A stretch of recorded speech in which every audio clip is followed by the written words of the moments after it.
Ya, selamat pagi, selamat siang, selamat sore, ataupun selamat malam kepada teman-teman kelas A dan terkhusus Bu Tita sebagai dosen pengampu mata kuliah metode penelitian komunikasi kualitatif di semester 4. Perkenankan kami sekarang kelompok 9 ingin mempresentasikan tentang grounded theory research dalam teori komunikasi, dalam konteks komunikasi. Anggota kelompok kami ada Santa, lalu ada saya sendiri, ada Catherine, dan yang terakhir ada Renan. Next.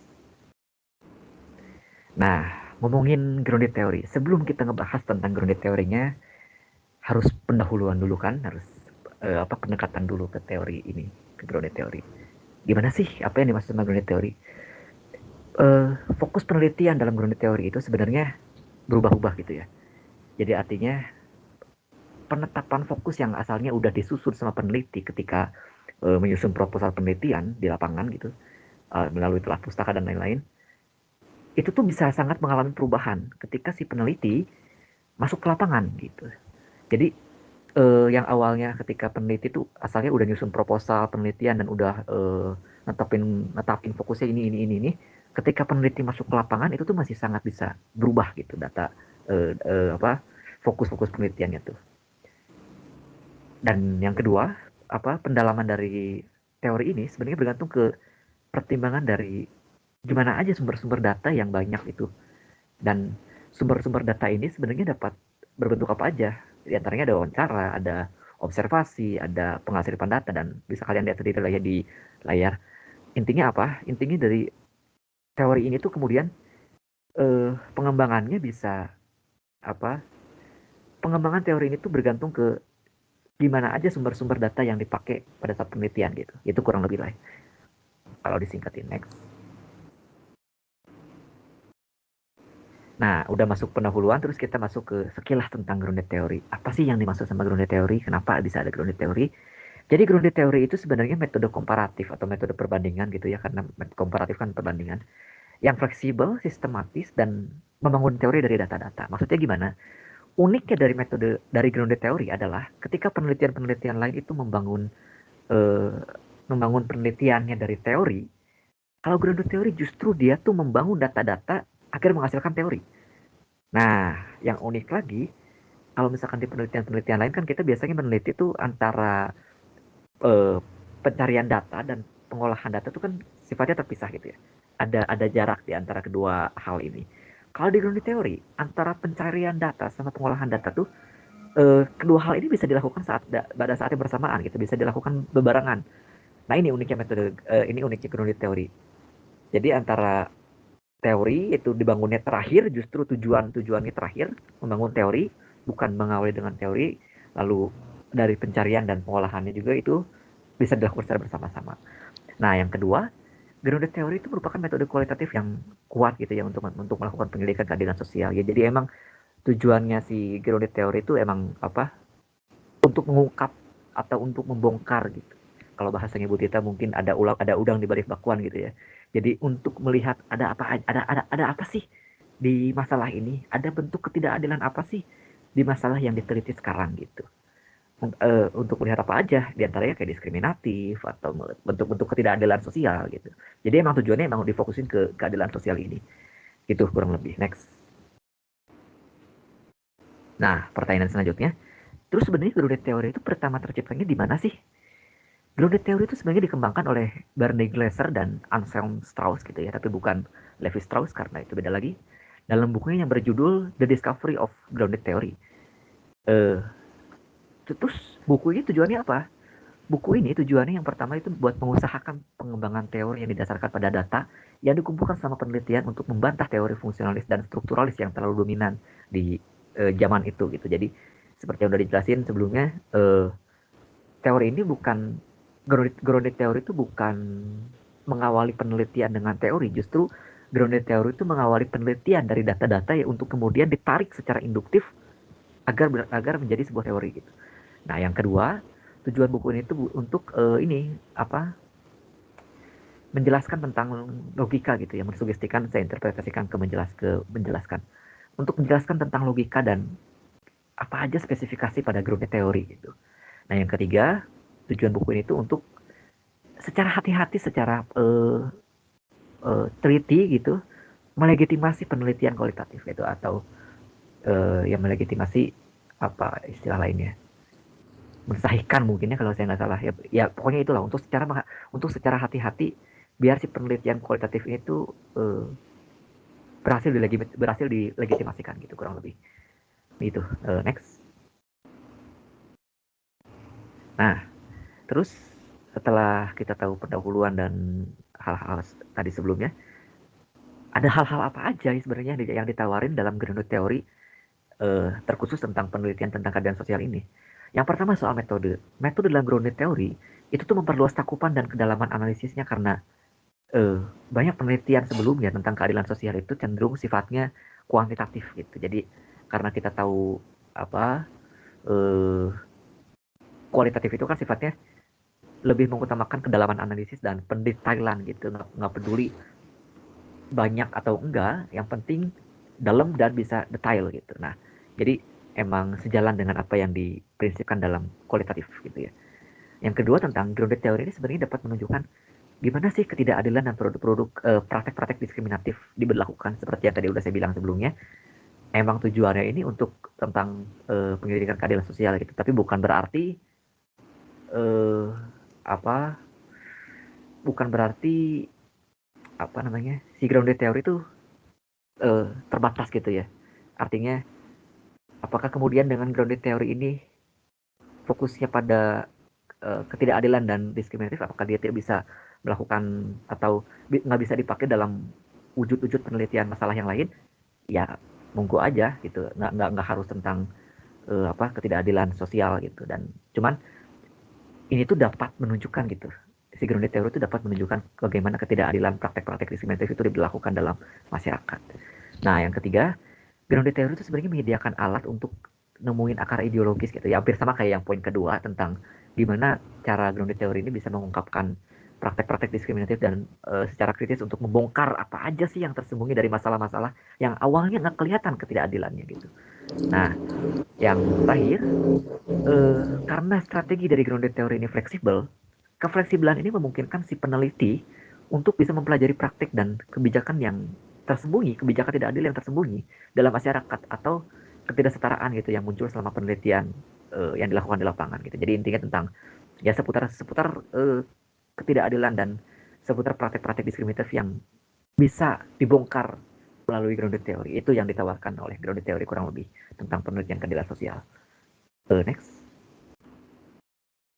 Ya, selanjutnya karakteristik. Karakteristiknya apa aja setelah kita tahu hal-hal yang ditawarkan? Yang pertama tentang pengolahan data. Dari grounded theory, kita bisa belajar bahwa pengolahan datanya itu secara induktif.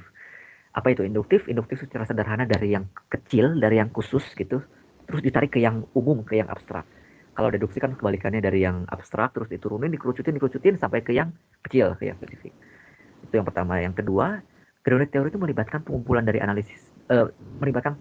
analisis data pada waktu yang bersamaan gitu. Jadi dilakukannya pengumpulan dan pengolahan itu bisa dalam waktu yang bersamaan gitu, bisa berbarengan kedua hal ini tuh. Yang ketiga, bergantung pada metode komparatif. Jadi perbandingan data gitu ya. Ketika peneliti nyari data di lapangan, ada data ini, data ini, data ini, data ini, kemudian dilakukan perbandingan, dilakukan metode komparatif dari data-data yang berhasil dicari, di analisis dan ditemukan di lapangan itu. Nah, yang keempat, berfokus itu pada analisis dan konstruksi teori. Maksudnya apa? Jadi analisis dan konstruksi teori itu kita tahu di grounded theory itu kan peneliti nyari data, kemudian data itu dianalisis. Ketika data itu sudah dianalisis menjadi sebuah hipotesa, kemudian hipotesa itu ditarik lagi ke sebuah teori gitu sebagai titik akhirnya. Nah, jadi memang grounded theory ini tujuannya untuk mengonstruksi suatu teori dari data-data gitu, dari analisis data yang udah ditemukan peneliti di lapangan. Nah, terus yang kelima, grounded theory itu menyediakan alat untuk mempelajari tindakan dan proses gitu. Jadi tindakan dan proses yang peneliti lihat atau peneliti temukan di lapangan pada saat penelitian itu tuh bisa dipelajari dengan alat-alat atau instrumen-instrumen penelitian dalam grounded teori. Apa aja diantaranya ya? Salah satunya kita bisa sebutkan dengan cara berpikir analitis, cara berpikir kritis gitu. Itu tuh merupakan instrumen-instrumen yang bisa digunakan peneliti grounded teori dalam mempelajari tindakan dan proses yang terjadi di lapangan gitu. Nah, terus yang keenam, karakteristik grounded teori itu sifat sifat strateginya itu abduktif gitu ya untuk eh, apa sisi abduktif ini tuh digunakan untuk mengembangkan dan memeriksa dan memperkuat analisis asli dari peneliti. Apa itu abduksi? Abduksi itu kan apa namanya?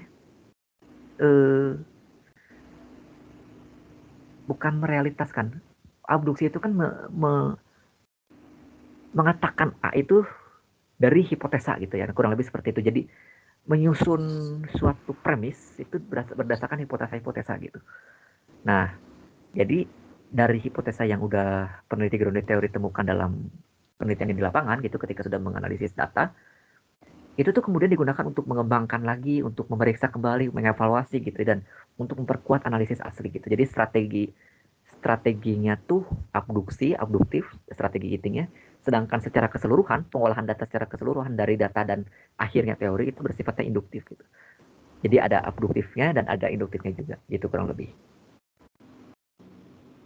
Oke, sebelum saya masuk ke sejarah singkat, sebelumnya saya mau minta maaf kepada Bu Tita dan teman-teman kalau saya nggak bisa on cam karena jaringannya di sini sedang tidak baik, takutnya nanti suaranya hilang. Gitu.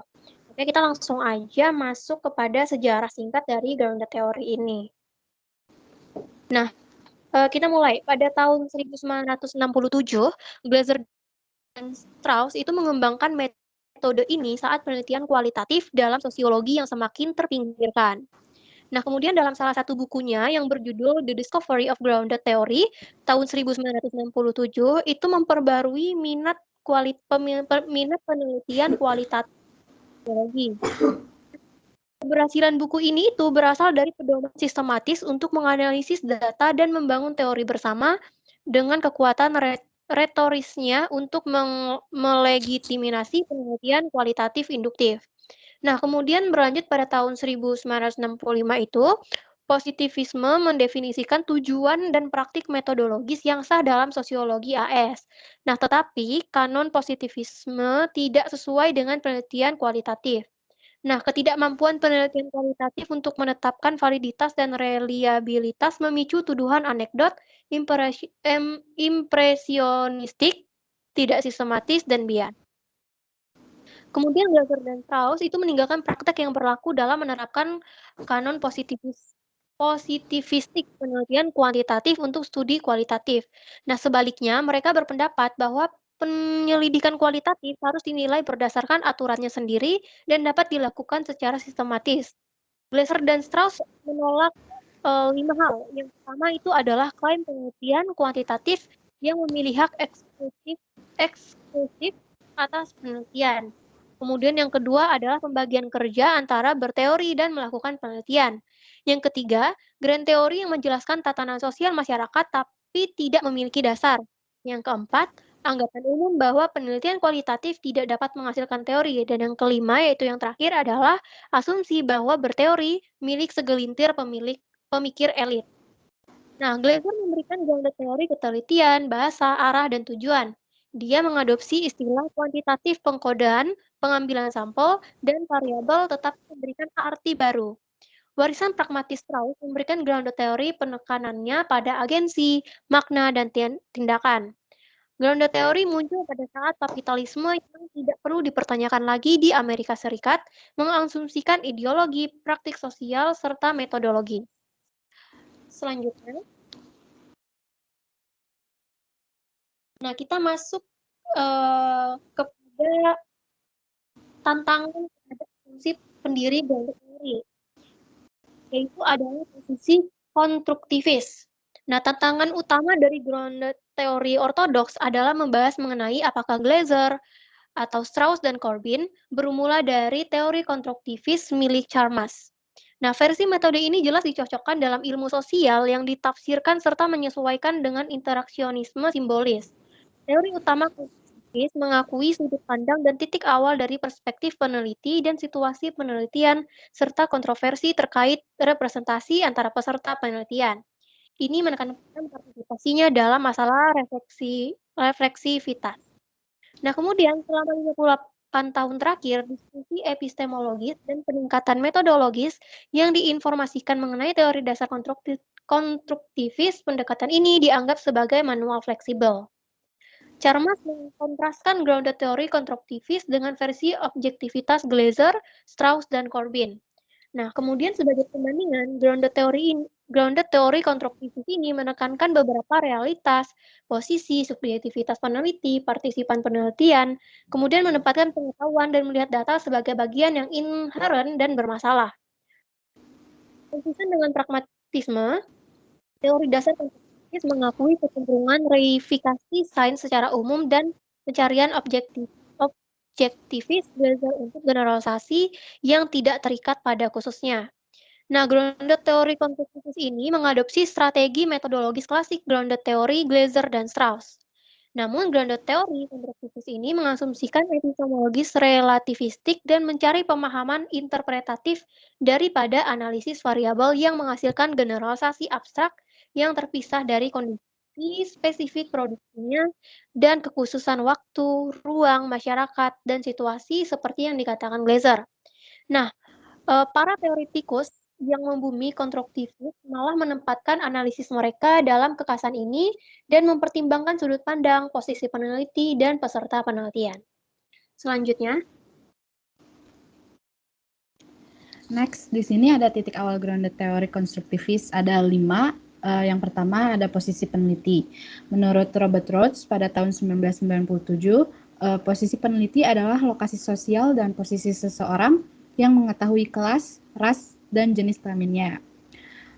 Di sini peneliti akan membawa status sosial, sejarah, dan latar belakang budaya mereka ke dalam proses penelitian. Kenapa sih mereka membawa itu? Karena di sini pentingnya posisi peneliti dalam studi teori dasar konstruktivis sangat mempengaruhi ide-ide dan pemahaman peneliti yang akan berorientasi pada keadilan sosial. Jadi, dalam penelitian keadilan sosial, posisi peneliti dianggap sangat penting karena peneliti dan objek yang akan diteliti memiliki posisi kekuasaan, hak, kelas, dan etnis yang berbeda. Makanya, di sini itu perlu melihat kembali pengalaman pribadi mereka seperti apa, sejarahnya bagaimana, biografinya, dan posisinya agar menghasilkan perspektif dan sudut pandang yang akan dipakai dalam penelitian. Yang kedua, mengadopsi dan mengakui konsep sensitisasi kritis. Dalam penelitian keadilan sosial, ide-ide kritis dapat menghasilkan konsep-konsep kepekaan. Studi teori dasar konstruktivis dalam keadilan sosial ini bertujuan untuk transformasi dan menunjukkan perhatian etis yang kuat untuk individu. Maka pendekatannya itu dibutuhkan konsep yang peka gitu. Yang ketiga, ada melakukan penelitian grounded theory. Penelitian grounded theory ini bertujuan untuk menguji tindakan individu serta mendefinisikan proses pembelajaran sosial. Dalam proses pengumpulan datanya, grounded theory akan menggunakan metode yang paling sesuai dengan masalah penelitian dan pertanyaan yang muncul saat menganalisis datanya. Setelah grounded theory mengarahkan peneliti untuk mengulang proses pengumpulan data dan menganalisis data. Ini sudah disebutkan juga dalam karakteristik grounded theory itu sendiri, di mana proses pengumpulan data dan analisis datanya itu dilakukan secara bersamaan agar dapat memperoleh data yang paling sesuai dengan kategori. Yang keempat, ada pengkodean. Pengkodean atau yang biasa disebut coding. Pengkodean itu artinya pemberian label atau proses pemisahan data untuk meringkas, mengkategorikan, dan menjelaskan segmen data. Pengkodean dalam grounded theory ini dimulai ketika proses pengumpulan data dengan cara meneliti, berinteraksi, dan berdasarkan pertanyaan analitis yang ditanyakan oleh peneliti. Pada umumnya ada 2 fase pengkodean dalam grounded teori konstruktivis yang dibuat berdasarkan data. Yang pertama ada pengkodean awal dan yang kedua ada pengkodean terfokus. Di pengkodean awal ini fasenya peneliti tetap berhubungan dengan data dan peneliti tetap mengajukan pertanyaan-pertanyaan analitis. Jadi dalam penelitiannya, peneliti ini akan terus selalu berfokus pada data dan mengajukan pertanyaan dan selalu mengeksplorasi peristiwa yang sedang terjadi dalam data. Nantinya, fase ini akan mengidentifikasi kode awal yang paling signifikan atau analitis yang akan diproses ke dalam fase selanjutnya, yaitu pengkodean terfokus. Dalam fase ini, kode-kode digunakan untuk menyaring data dalam jumlah besar. Data dalam jumlah besar ini di mana dari sekian banyaknya data yang dihasilkan dari pengkodean awal tadi itu difokusin lagi gitu. Makanya kode-kode ini bersifat lebih terarah, selektif, konseptual, dan lebih komprehensif untuk memandu proses pengumpulan data serta analisis data selanjutnya. Selain ada dua fase tadi yang dibuat berdasarkan data, ada juga yang dibuat berdasarkan ide, istilah, logika, dan perspektif, yaitu pengkodean teoritis. Pengkodean teoritis ini mengatur dan mengintegrasikan analisis ke dalam teori yang koheren nantinya. Kode-kode dan kategori ini yang nantinya akan dijadikan hipotesa untuk diintegrasikan ke dalam sebuah teori. Pengkodean teoritis ini berfungsi untuk menganalisis apakah kode dan kategori yang dibuat dari data tadi itu saling berhubungan atau tidak sih. Jadi untuk ngelihat data-data lain apakah saling berhubungan atau tidak. Yang kelima, menulis memo. Menurut Lampard tahun 2007, memo adalah catatan mengenai penelitian yang dinarasikan dari percakapan. Selama proses pengumpulan data, pengkodean, dan analisis, berbagai data dan kode yang dihasilkan itu akan ditulis ke dalam memo sebagai catatan memo analitis, konseptual, atau teoritis. Dalam grounded teori sendiri, memo digunakan untuk menguraikan proses, asumsi, dan tindakan yang dimasukkan ke dalam kode mereka. Next.